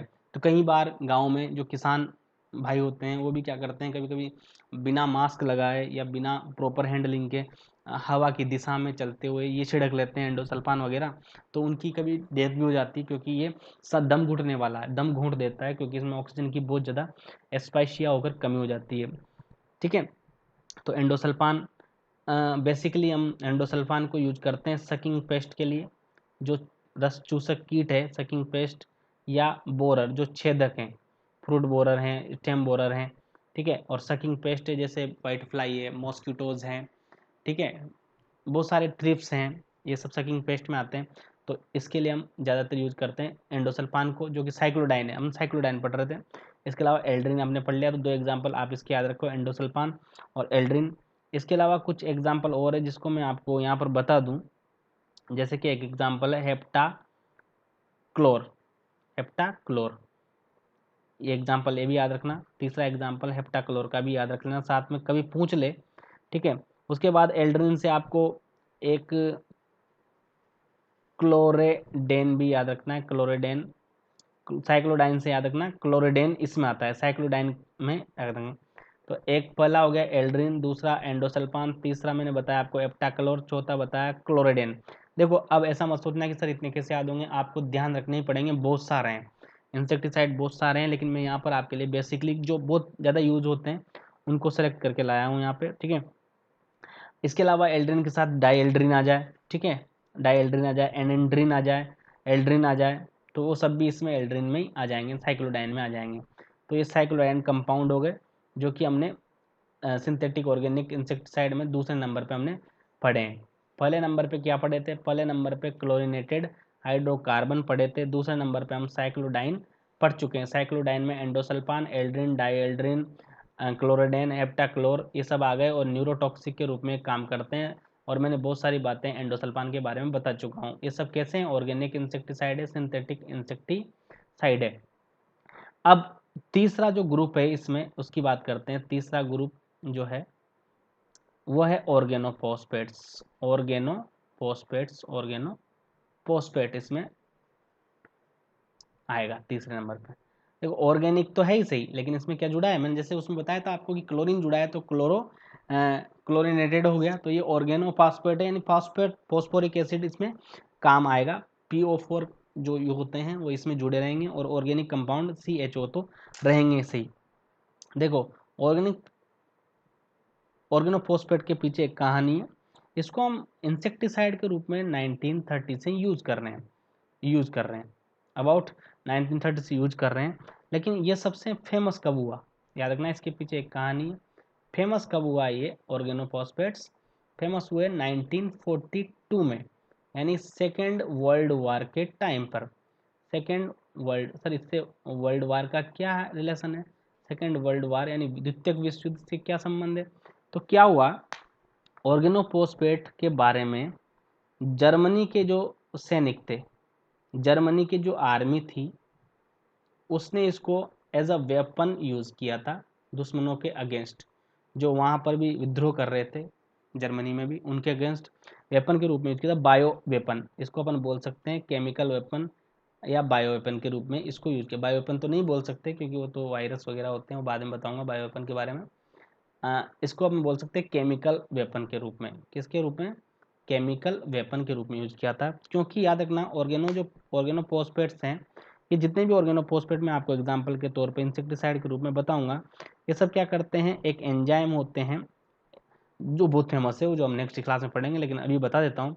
एक एग्जांपल है acetyl choline esterase, acetyl choline esterase एक एंजाइम है। जो ये एंजाइम का क्या काम है, ये न्यूरोट्रांसमीटर है। कैसा है, न्यूरोट्रांसमीटर। सर न्यूरोट्रांसमीटर क्या वाला होती है, ये बायोलॉजी पढ़ेंगे हम। नर्वस सिस्टम उसमें आते हैं न्यूरोट्रांसमीटर, जो कि अपने जो अपन रेस्पॉन्स देते हैं, न्यूरॉन जो अपनी होती है, जो पूरा सिस्टम होता है, नर्वस सिस्टम होता है, जहाँ पे तंत्रिकाएं होती है अलग अलग, उनको काम करने के लिए जो केमिकल की आवश्यकता होती है, उसको बनाने के लिए या उसको रेगुलेट करने के लिए एसिटाइल कोलिनेस्ट्रेज एक एंजाइम काम आता है। उस एसिटाइल कोलिनेस्ट्रेज को ये ऑर्गेनोफॉस्फेट्स क्या करते हैं, डिस्टर्ब कर देते हैं, जिससे कि मसल्स कॉन्ट्रैक्ट होती रहती है अपने आप, और आदमी या कोई भी ह्यूमन बींग पैरालिसिस हो जाता है। उसमें क्या हो जाता है, लकवा मार जाता है, पैरालिसिस हो जाता है, या मेंटली रिटार्डेड हो जाता है, मेंटली डिस्टर्ब हो जाता है, यानी उसका न्यूरो सिस्टम क्या हो जाता है, नर्वस सिस्टम हाईजेक हो जाता है इससे। तो क्या होता है कि ये लोगों को पागल कर देते थे इसको खिला खिला के, या इसको यूज़ करके ऑर्गेनोफॉस्फेट्स को। तो ये 1942 में बहुत फेमस हुआ। एक रेस्पायरेटरी, इसके दो काम है, रेस्पायरेटरी और कॉन्टेक्ट, दोनों माध्यम से जा सकता है। जैसे अगर इसको कॉन्टेक्ट में लाओ इंसेक्ट के तो ये अंदर एब्जॉर्ब हो जाएगा, और रेस्पिरेशन के थ्रू भी ये अंदर एब्जॉर्ब हो सकता है। ये न्यूरोजेनिक बीमारियों का एक घर है। तो ये याद रखना, थोड़ा सा इसके पीछे कहानी थी तो मैंने बता दिया। कहानी से जब भी याद करोगे लंबा याद रहेगा, ठीक है। कहानी से कोई भी चीज़ याद करोगे तो वो लंबी याद रहेगी। ये बात आपको याद होना चाहिए। कहानी से कोई भी चीज़ याद करोगे तो बहुत लंबी तक याद रखिए। अब मैं देखो ऑर्गेनोफॉस्फेट्स आपको समझा रहा था। ऑर्गेनोफॉस्फेट में हम कुछ एग्जाम्पल देखेंगे। ऑर्गेनोफॉस्फेट के एग्जाम्पल देखो, ऑर्गेनोफॉस्फेट के एग्जाम्पल देखने से पहले मैं आपको कुछ इम्पोर्टेंट बात बता देना चाहता हूँ कि अगर आप पढ़ रहे हैं और अच्छे से पढ़ रहे हैं तो कृपया इसके नोट्स बना लीजिए। बाद में देखते देखते पढ़ेंगे और नोट्स नहीं बनाएंगे, दोबारा चैनल देखना पड़ेगा और इधर उधर चैनल पे घूमने से अच्छा है किसी एक चैनल को पकड़ के उससे सारी जानकारी पढ़ ली जाए। टाइम बहुत कम बचा है, इसलिए मैं आपसे बोल रहा हूँ। अगर आप समझदार हो तो शायद समझ गए होंगे। अब देखो, मैं आपको कुछ एग्जाम्पल बता देता हूँ किसके, ऑर्गेनोफॉस्फेट के कुछ एग्जाम्पल बता देता हूँ। पहला एग्जाम्पल हम लेते हैं TEPP। सर ये क्या है TEPP? तो इसको बोलते हैं टेट्रा इथाइल पायरोफॉस्फेट। पायरोफॉस्फेट इसका फुल नाम है, पायरोफॉस्फेट, ठीक है। दूसरा एग्जाम्पल, ये सब ऑर्गेनोफॉस्फेट के एग्जाम्पल है, जहाँ पर इंपॉर्टेंट चीज़ आएगी मैं बता दूंगा, पेराथियोन, ठीक है। तीसरा एग्जाम्पल हम ले सकते हैं मेलाथियोन, ये नाम सुने होंगे आपने। चलो अब मैं ये वाला सिस्टम ख़त्म करता हूँ, आपको केवल याद रखना है ना, तो आप केवल एग्जाम्पल याद रख लेना। अब एक दो करके लिखाऊंगा, उससे कुछ नहीं होगा क्योंकि बहुत सारे एग्जाम्पल है। तो टीपी, पेराथियोन, मेलाथियोन और तीसरा एग्जाम्पल इसमें पोस्टमेमिडोन, ठीक है। बहुत ही फेमस पोस्पेमिडोन। पोस्पेमिडोन ये सिस्टेमिक है और बहुत ही फेमस है पोस्पेमिडोन। इसके अलावा डायाजियोन ये भी इसमें आता है। और इसके मिथाइल पेराथियोन, पेराथियोन के साथ आपको ये याद करना पड़ेगा, मिथाइल पेराथियोन, ये भी इसमें याद करना पड़ेगा ऑर्गेनोफॉस्फेट में। कुछ एग्जाम्पल है, बार बार वीडियो को देखोगे, बार बार ये चीज़ देखोगे और देखते हुए पढ़ोगे और देखते हुए पढ़ते हुए समझते हुए अगर आपने लिख लिया एक बार तो बहुत लंबे समय तक आपको ये याद रहने वाला है। एक एग्जाम्पल और है डाइक्लोरोवास, जिसको हम बोलते हैं DDVP। सर इसकी फुल फॉर्म क्या है DDVP? तो आप सुन लो, इसकी फुल फॉर्म लिखूंगा नहीं मैं, सुन लो। इसको बोलते हैं IUPAC नेम इसका है 2,2-डाइक्लोरोविनाइल डाइमिथाइल फोस्फेट। इसको बोला जाता है DDVP के नाम से, ये ट्रेड नेम भी है इसका। DDVP के नाम से ये अपने पास बिकता भी है मार्केट में, तो DDVP हो गया। इसके अलावा डाइक्लोरोवोस को हम एज अ ऑर्गेनोफॉस्फेट इंसेक्टिसाइड के रूप में यूज कर सकते हैं। इसके अलावा हम बात करें, एक आ जाएगा आपके पास क्लोरोपाइरीफोस, इसको प्रत्येक एग्रीकल्चर वाला जानता है, ठीक है। इसके क्लोरोपाइरीफोस के पास क्विनोलफोस। अगर इस आपको समझ में नहीं आए राइटिंग मेरी तो आप सुन भी रहे हैं, आपके पास भगवान ने कान भी दिए हैं, भगवान की कृपा से आपके पास कान भी है, तो आप कान का इस्तेमाल करते हुए आप सुन लीजिए। इसके अलावा अपने पास है प्रोपेनोफोस भी है एग्जाम्पल के रूप में। और आपने पढ़ा होगा ग्रेन्यूल के रूप में काम होने वाले फोरेट, ग्रेन्यूल के रूप में फोरेट 3G भी आता है। फोरेट ग्रेनुलर इंसेक्टिसाइड है। डाइमेथोएट, इसको छिड़कते हैं स्प्रे करके, डाइमेथोएट बहुत अच्छा इंसेक्टिसाइड है। एसिफेट जो कि बेसिकली रस चूसक कीटों के लिए यूज होता है और सिस्टेमिक भी है एसिफेट, ये भी थ्रिप्स वगैरह के लिए बहुत महत्वपूर्ण है। जैसे सरसों में जो कि एफिड जेसिड आते हैं उनके लिए एसिपेट। डाइमेथोएट ये चबाने खाने वाले या एलिकॉर्पा आर्मेजिरमा के लिए। फोरेट जो होता है फोरेट 3G, ये भी इंसेक्टिसाइड है जो कि सोइल एप्लीकेंट है।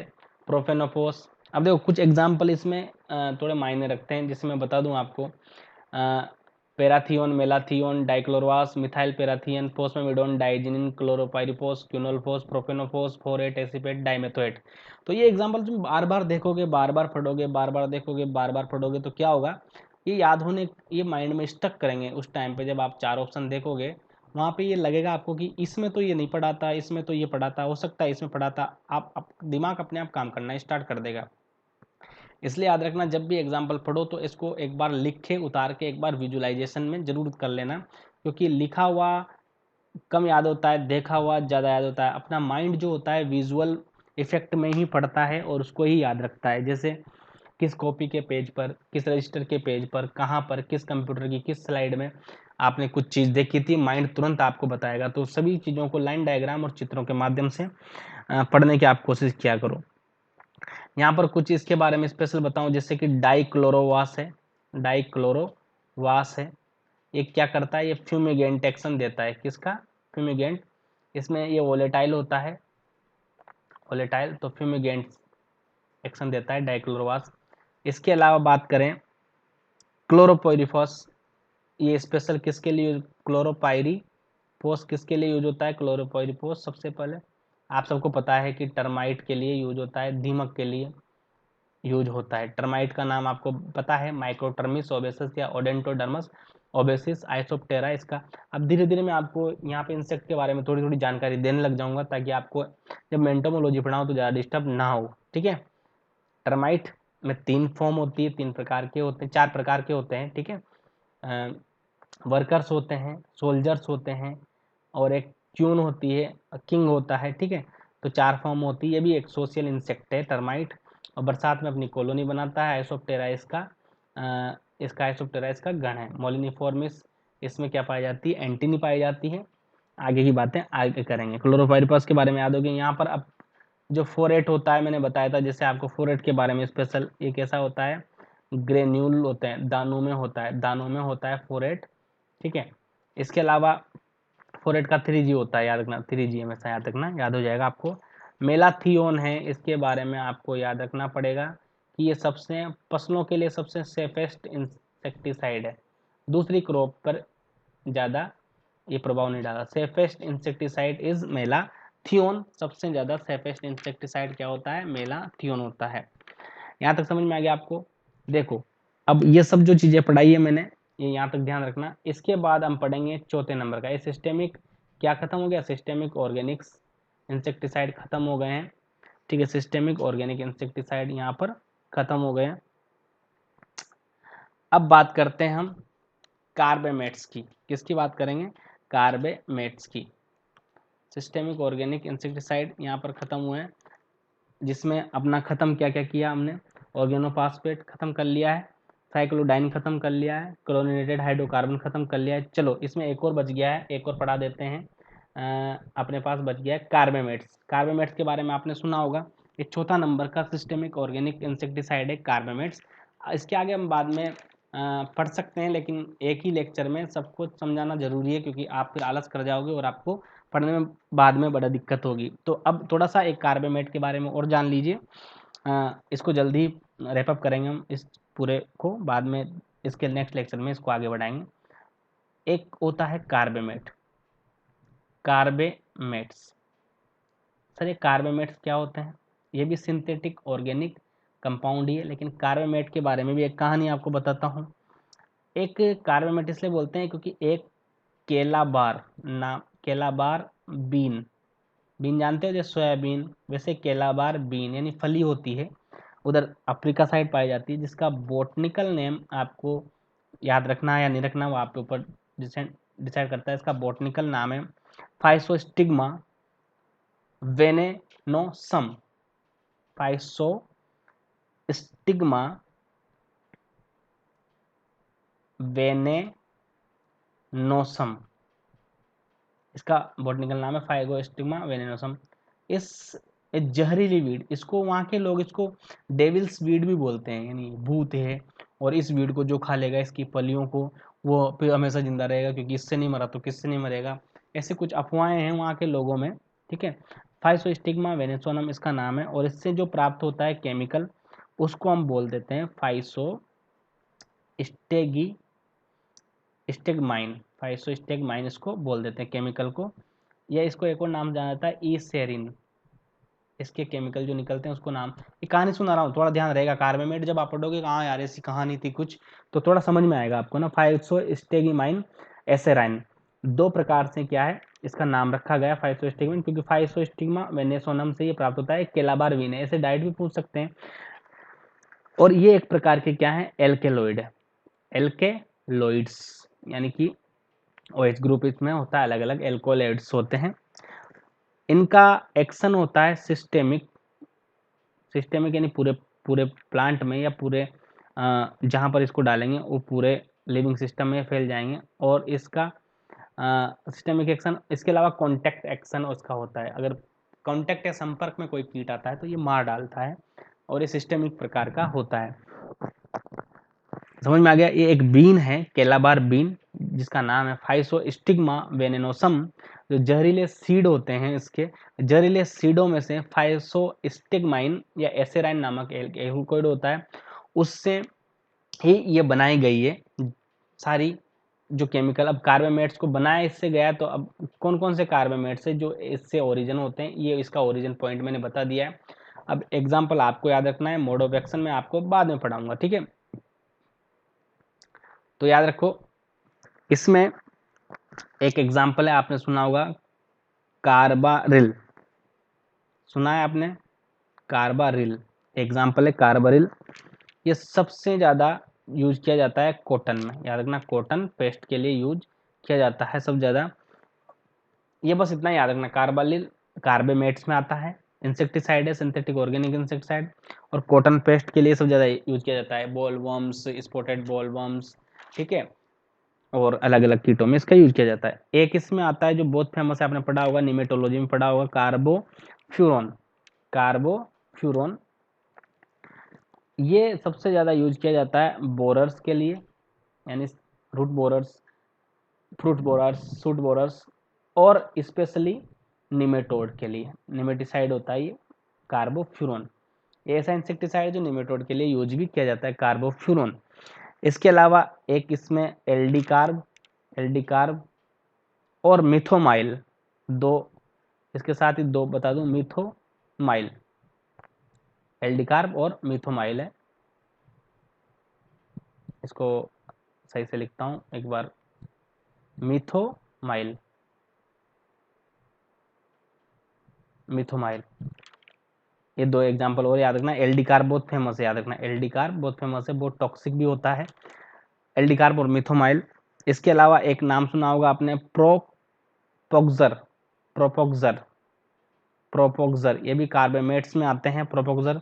और जैसे कि आपने हिट, जैसे टीवी में एडवर्टाइजमेंट देखा होगा, हिट से कॉकरोच को किल करते हो, ब्लैक हिट, उसमें किस कौन होता है, प्रोपोक्सर ही होता है, जो किसको, कॉकरोच को, फ्लाइज को, इधर से मॉस्क्यूटोज, इन सबको क्या करता है, किल करता है प्रोपोक्सर। ये क्या है, कार्बामेट होता है। दो एग्जांपल और याद रखना चाहो तो याद रख लेना, ये अपनी सुरक्षा के लिए, कभी टपक जाए पूछ ले, क्योंकि भरोसा नहीं है, सीट बहुत कम है, कंपटीशन बहुत ज़्यादा है, नंबर बहुत ज़्यादा लाने हैं। तो कार्बामेट में आपको कार्बेरिल, कार्बोफ्यूरॉन, एल्डिकार्ब और प्रोपोक्सर, आइसोलिन, पायरोलिन, ये 4-5 एग्जाम्पल आपको थोड़ा ध्यान में रखना है। कहाँ से प्राप्त हुए, मैंने आपको ये सब कुछ बता दिया है। यहाँ तक समझ में आया आपको बात? हाँ, यहाँ तक समझ लो। इसके अलावा अगर कोई दिक्कत हो तो आप मुझे कमेंट करके ज़रूर बता देना, क्योंकि क्या होता है कि आप कमेंट करते नहीं हो तो मुझे पता चलता नहीं है। और आप अगर आप कमेंट करोगे, सजेशन दोगे, मैं आपका प्रत्येक सजेशन मानूंगा अगर वो बेहतर हुआ, ठीक है, मेरे ओपिनियन से वो बेहतर हुआ और मुझे लगा कि इसमें कोई सुधार करना चाहिए, मैं आपको उसको बारे में ज़रूर प्रोवाइड कराऊंगा। तो आप मुझे कमेंट ज़रूर किया करें। और सब्सक्राइब करने की मैं नहीं बोलूँगा, क्योंकि अगर आपको आगे की क्लासेस और सब कुछ आपको टाइम टू टाइम चाहिए और मेरी क्लास आपको पसंद आ रही है, तो आप सब्सक्राइब जरूर कर दोगे, ठीक है, कर देना, लाइक भी कर देना, कमेंट भी कर देना, सब्सक्राइब भी कर देना, क्योंकि हमें और कुछ नहीं चाहिए। जो हम पढ़ा रहे हैं उसकी मेहनत केवल सब्सक्रिप्शन ही है और लाइक्स ही हैं। आपके लाइक और कमेंट हमें मोटिवेट रखते हैं, जो कि एक सबको एडमायर होना पड़ता है, किसी न किसी चीज़ से मोटिवेटिंग रहना पड़ता है। तो आपके लाइक और कमेंट हमें मोटिवेट रखते हैं। और सब्सक्रिप्शन होते हैं सारे के सारे, वो हमें दूसरों के कंपैरिजन पे अच्छा पढ़ाने का एक उपहार होता है कि ठीक है, आप मेहनत कर रहे हो तो आपको ये सब्सक्रिप्शन का, जैसे अपन किसी को गिफ्ट देते हैं वैसे एक गिफ्ट होता है सब्सक्रिप्शन, और कुछ नहीं होता है, ठीक है। तो उससे क्या होता है, हमारा मनोबल बना रहता है, हम टूटते नहीं हैं और लगातार मेहनत करते रहते हैं, ताकि अच्छी से अच्छी उपलब्ध एक ही प्लेटफॉर्म पे आपको हो जाए, ठीक है।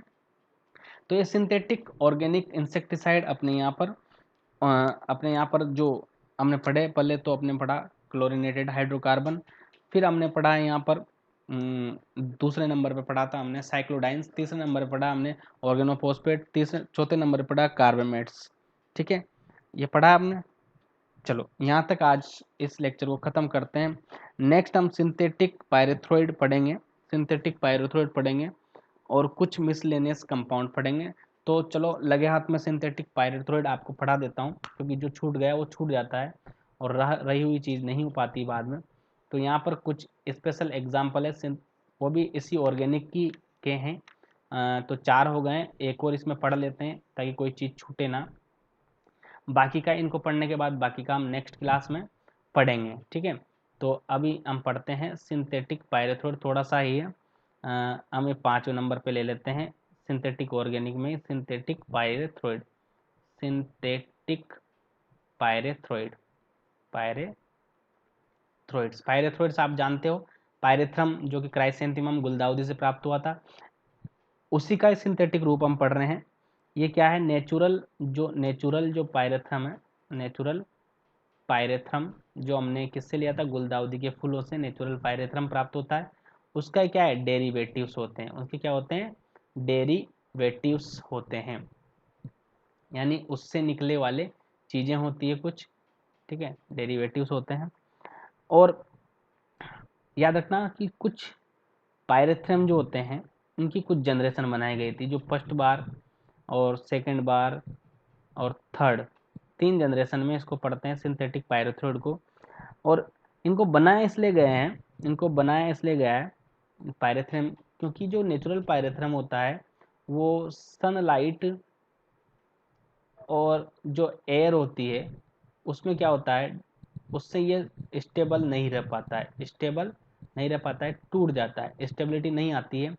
तो फर्स्ट जनरेशन में जो बनाए गए सिंथेटिक पायरेथ्रोइड फर्स्ट जनरेशन में बनाए गए, जैसे मैं एग्जांपल आपके सामने लूँ, एलेथ्रिन, एलेथ्रिन फर्स्ट जनरेशन में बनाए गए। तो ये भी क्या हो, नेचुरल पायरेथ्रम से मिलते जुलते बनाए गए, ज़्यादातर इनमें सिंथेसाइज नहीं किया गया, जबकि हमको नेचुरल पायरेथ्रम में जो सनलाइट और एयर से स्टेबल नहीं थे, उस इसके लिए हम नए बना रहे थे, सिंथेटिक बना रहे थे, इनके डेरिवेटिव, कुछ नया उपक्रम ढूंढ रहे थे ताकि ये ज़्यादा स्टेबल रहे। लेकिन फर्स्ट जनरेशन में जो बनाया एलेथ्रिन, ये भी स्टेबल नहीं था, स्टेबल नहीं था, टूट जाता था और ज़्यादा यूज़ नहीं हुआ। इसके बाद सेकेंड जनरेशन में कुछ और बनाए गए जिनका नाम मैं मेंशन कर देता हूँ, रेजेमेथ्रिन, याद नहीं करना है, ठीक है, मैं नाम मेंशन कर रहा हूँ, रेजेमेथ्रिन है, बायोमेथ्रिन है, बायोमेथ्रिन, ये सब सेकेंड जनरेशन के ही हैं, सेकेंड जनरेशन, रेजेमेथ्रिन, बायोमेथ्रिन और फोमामेथ्रिन, ये सब हैं सेकेंड जनरेशन के सिंथेटिक पायरेथ्रिन। लेकिन इनका कोई भी यूज नहीं हुआ और ज़्यादातर ये क्या हुआ, स्टेबल नहीं हो पाए। तो ये फर्स्ट जनरेशन अपनी खराब हो गई, सेकेंड जनरेशन खराब हो गई। एलेथ्रिन को भूल जाना, बस थोड़ा सा ध्यान रखना कि ये स्टेबल नहीं थे, बनाए तो गए थे, स्टेबल नहीं थे। दूसरे में बायोमेथ्रिन है, रेजेमेथ्रिन है, फोमामेथ्रिन है, ये कुछ काम नहीं है। लेकिन फिर याद रखना, हर चीज़ का सुधार होता है। थर्ड जनरेशन क्या होती है, थर्ड जनरेशन, तीसरी जनरेशन में जाकर कुछ अच्छे वाले सिंथेटिक पायरेथ्रोइड मिले, सिंथेटिक पायरेथ्रोइड मिले जिनको आप जानते हो।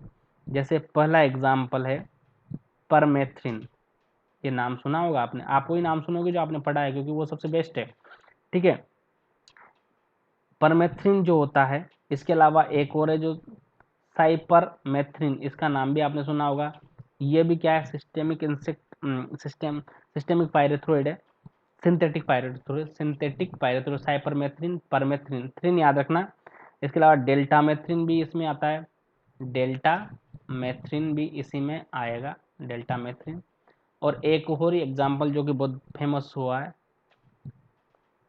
फेनवेलेरेट, फेनवेलेरेट, स्पेलिंग में मिस्टेक हो गई, मैं आपको दोबारा मिटा के बता देता हूँ यहाँ पर। फेनवेलेरेट, ये नाम सुना होगा आपने,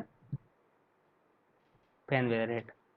तो फेनवेलेरेट, परमेथ्रिन, साइपरमेथ्रिन, डेल्टामेथ्रिन, ये क्या होते हैं, ये स्टेबल हैं किसमें, ये पायरेथ्रम और बाकी फर्स्ट और सेकंड जनरेशन के सिंथेटिक पायरेथ्रोइड जैसे नहीं है, ये बहुत ज़्यादा स्टेबल है और ये सनलाइट में नहीं टूटते हैं, स्टेबल बहुत ज़्यादा हाईली स्टेबल है। इसके बाद नॉन टॉक्सिक है, किसके लिए, एनिमल के लिए, क्योंकि कुछ फर्स्ट और सेकंड जनरेशन वाले क्या थे, मैमल और इन्वायरमेंट के लिए थोड़ा हार्मफुल थे, लेकिन ये मैमल्स के लिए क्या है, नॉन टॉक्सिक है। और इनका जो इफेक्ट होता है, इनका जो इफेक्ट होता है वो बहुत ज़्यादा होता है, इफेक्टिव भी ज़्यादा है, सबसे ज़्यादा इफेक्टिव है। तो याद रखना ये चीज़ कि सिंथेटिक पायरेथ्रेड की थर्ड जनरेशन के परमेथ्रिन, डेल्टामेथ्रिन, साइपरमेथ्रिन और फेनवेलेरेट, ये क्या है, सिंथेटिक पायरेथ्रोइड है, जो नेचुरल पायरेथ्रोइड के एक को प्रोडक्ट के रूप में, यानी सिंथेटिक प्रोडक्ट के रूप में बनाए गए, क्योंकि वो ज़्यादातर काम नहीं करता था और स्टेबल नहीं रह पाता था सनलाइट में, इसलिए ये बनाए गए थे सिंथेटिक पायरेथ्रोइड्स। यहाँ तक याद रखना है आपको। इसके बाद हम मिसलेनियस कंपाउंड कल पढ़ेंगे, ये आपसे वादा रहा। क्या पढ़ेंगे कल, आप बता दूं आपको, मिसलेनियस कंपाउंड, मिसलेनियस इंसेक्टिसाइड हम कब पढ़ेंगे, कल पढ़ेंगे मिसलेनियस इंसेक्टिसाइड। इसके बाद ये पढ़ने के बाद, मिसलेनियस पढ़ने के बाद आपको एक चीज़ और पढ़ाई जाएगी, जनरेशन ऑफ इंसेक्टिसाइड। जनरेशन के बेस पे first generation, second generation, fourth generation, fifth generation की कौन कौन से इंसेक्टिसाइड है। इसके बाद हम पढ़ेंगे कि उन पे कौन सा लेबल होता है, जैसे रेड, येलो, इधर से हैं अपने पास ग्रीन, ब्लू कलर के जो टैग होते हैं इंसेक्टिसाइड के डिब्बों पर। और LD50 क्या होता है, LD50 ओरल या फिर डर्मल LD50 क्या होता है, ये हम पढ़ेंगे। इसके अलावा हम पढ़ेंगे इसमें कि मोड ऑफ एक्शन क्या क्या है, मोड ऑफ एक्शन क्या क्या है, मोड ऑफ एक्शन क्या क्या है। आज का लेक्चर ज़्यादा लंबा ना हो जाए इसलिए आज नहीं पढ़ा रहे हैं, वरना अपना एक टॉपिक बच गया है केमिकल क्लासिफिकेशन में, मिसलेनियस इंसेक्टिसाइड। इसको आप नेक्स्ट लेक्चर में ज़रूर देखना और आपके दोस्तों को ये चैनल शेयर करिए, ठीक है, ज़रूर करिए, उनको भी मदद मिले। तो आज BPS क्लासेस आपसे विदा लेने चाहती हैं दोस्तों। इसी के साथ बहुत बहुत धन्यवाद।